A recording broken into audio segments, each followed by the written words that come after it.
Welcome to the Tech Egg. Don't get scrambled. Enjoy the video. In this video, I will show you how to make sangria wine.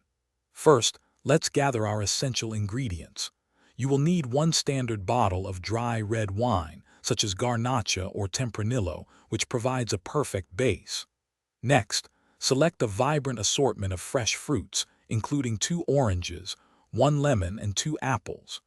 Don't forget a half cup of granulated sugar and a 1/4 cup of brandy or orange liqueur to enhance the flavors. These simple components are the foundation for a delicious beverage. Now let's prepare our fresh fruits.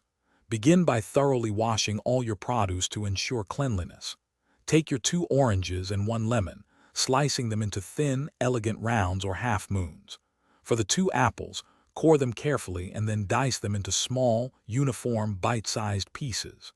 This meticulous preparation ensures that each sip of sangria offers a delightful burst of fruity flavor. You can also add other seasonal fruits like peaches or berries. With your ingredients prepped, it's time to combine everything. In a large pitcher, gently add your sliced fruits, the entire bottle of red wine, and the half cup of granulated sugar. Stir the mixture thoroughly until you see that the sugar has completely dissolved. Then, pour in the 1/4 cup of brandy or orange liqueur and give it another gentle stir. For the best flavor, refrigerate your sangria for a minimum of 4 hours or, ideally, overnight. Finally, it's time to serve and enjoy your delicious homemade sangria. Before pouring, give the chilled mixture a gentle stir to redistribute the fruits and flavors. Fill individual glasses with ice, then ladle the sangria over the ice, ensuring each glass gets a good mix of wine and fruit.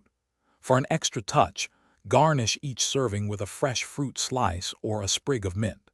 Sip and savor this refreshing beverage responsibly with your loved ones. Thanks for watching. Consider subscribing if I helped unscramble your problems.